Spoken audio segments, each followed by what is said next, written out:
थाना नई मंडी कोतवाली क्षेत्र के मोहल्ला द्वारकापुरी निवासी रीमा सिंघल ने आज रुड़की रोड स्थित ग्रीन एप्पल होटल में प्रेस वार्ता आयोजित की, जिसमें रीमा सिंघल ने एमजी पब्लिक स्कूल पर चल रहे टीसी प्रकरण मामले में निष्पक्ष जांच हेतु जिलाधिकारी चंद्रभूषण सिंह का धन्यवाद ज्ञापित किया। रीमा सिंघल ने बताया कि बीते माह उन्होंने जिलाधिकारी से अपने बेटे की जान की सुरक्षा और टीसी दिलाने की गुहार लगाई थी। जिलाधिकारी ने इस संबंध में निष्पक्ष जाँच करवाई तथा उनके बेटे की टीसी दिलवाने में पूरी सहायता की। उन्होंने एमजी पब्लिक स्कूल के अध्यक्ष सतीश गोयल पर आरोप लगाते हुए कहा कि सतीश गोयल ने उन पर गलत आरोप लगाए हैं जो सही नहीं है। उन्होंने कहा कि सतीश गोयल को इस तरह के आरोप प्रत्यारोप नहीं करना चाहिए, इसका वो जवाब देंगी। उनके परिवार से उनके कैसे संबंध हैं, इसके बारे में सतीश गोयल को ब्यौरा देने की ज़रूरत नहीं है। रीमा सिंघल ने कहा कि वो सतीश गोयल के खिलाफ कल से कानूनी कार्रवाई शुरू कर देंगी। उन्होंने कहा कि मेरे साथ आज उस स्कूल से सेवानिवृत्त हुए कुछ अध्यापक भी मौजूद हैं जिन्होंने एमजी पब्लिक स्कूल पर नाइंसाफ़ी का आरोप लगाया। एमजी पब्लिक स्कूल से सेवानिवृत्त अध्यापिका उषा गुप्ता ने भी एमजी पब्लिक स्कूल पर आरोप लगाते हुए कहा कि रिटायरमेंट के दौरान उनके साथ भी नाइंसाफ़ी की गई है। उन्होंने कहा कि वो एमजी पब्लिक स्कूल में हिंदी की अध्यापिका के रूप में सेवा दे रही थीं, लेकिन रिटायरमेंट के दौरान उन्हें उनके अधिकारों से वंचित कर दिया गया। उन्होंने कहा कि सेवानिवृत्ति के दौरान उनके लिए कोई भी पेंशन की सुविधा नहीं दी गई, जबकि उनसे पहले जो अध्यापक स्कूल से सेवानिवृत्त हुए उनको स्कूल की ओर से अच्छी सुविधा मुहैया कराई गई है। उनका कहना है कि अपने कार्यकाल को पूरा किया, लेकिन सेवानिवृत्ति के वक्त उनको पेंशन की सुविधा उपलब्ध नहीं कराई गई। क्या नाम आपका? उषा गुप्ता। बताइए। मैं Usha Gupta MG public school में हिंदी की टीचर रही और वहाँ पर मैंने 1991 से सन 2018 तक कार्य किया। वहाँ पर बहुत अच्छी प्रकार से मैंने वहाँ पर कार्य किया। कहीं कोई किसी प्रकार की कोई शिकायत नहीं थी।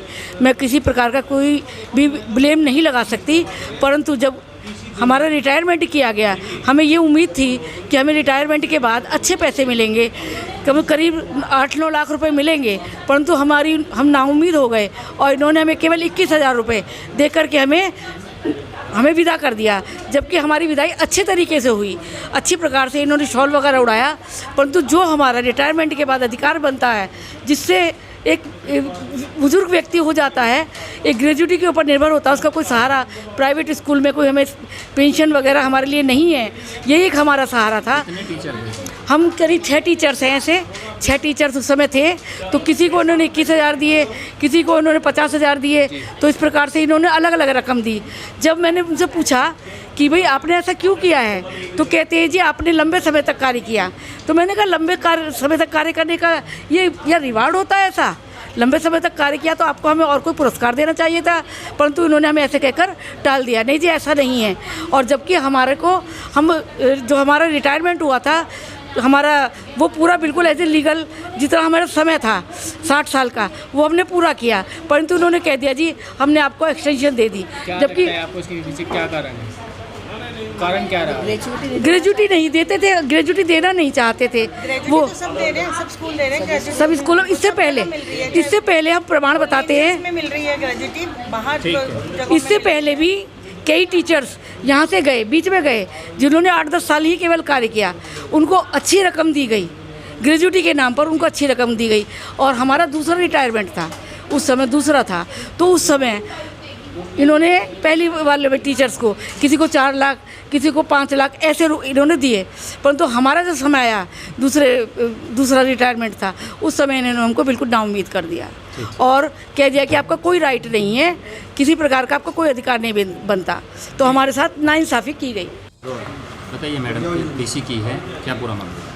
ये टीसी का प्रकरण आप लोगों के शायद बहुत अच्छे से नॉलेज में है। ये पिछले 18 तारीख को शुरू हुआ था, जो कल जाकर इसकी डीएम साहब की सहायता से पूरा हो पाया, आप लोगों की सहायता से। मैं सबसे पहले आप सबका, मीडिया जितने भी जिन्होंने मेरा साथ दिया, उन सब का आभार व्यक्त करती हूँ।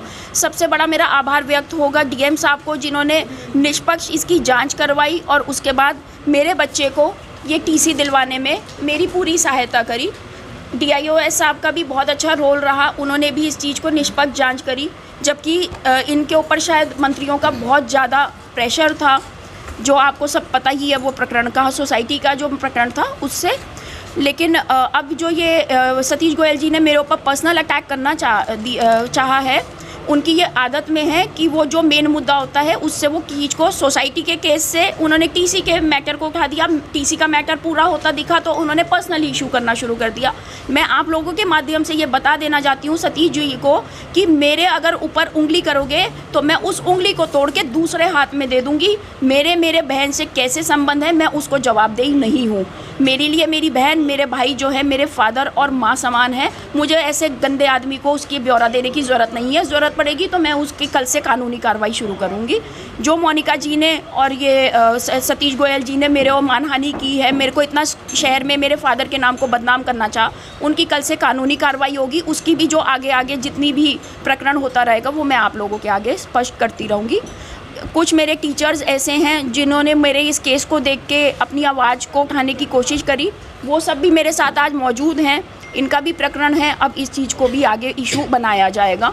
मेरे ऊपर ये बहुत से एलिगेशन लगाए गए कि हम स्कूल में जाकर बदतमीजी करते थे, गाली गलौज करते थे। ये हमारे कुछ पुराने टीचर्स बैठे हुए हैं। कोई अगर ये कह सके कि हमने कभी भी अपने टीचर्स को भगवान ना मानते हुए कोई उनसे अशब्द किए हैं तो आप फ्री हैं उनसे पूछने के लिए कि क्या ऐसा कभी हुआ। व्यक्तिगत मामला बताया है, अब ये लड़ाई किस तरह आप आगे लेके जाओगे? अब मैं व्यक्तिगत तरीके से, अब तक तो मैं एक माँ की हैसियत से लड़ रही थी। अब इसने एक माँ की उसको ललकार दिया है, आत्मा को ललकारा है, क्योंकि उन्होंने ये बात कही है कि ये बच्चा मेरा अपना नहीं है। मैं आप लोगों के माध्यम से ये बोलना चाहती हूँ कि हु इज़ ही, कौन है वो मेरी पर्सनल लाइफ में ये बोलने वाला कि ये मेरा बच्चा है या नहीं है।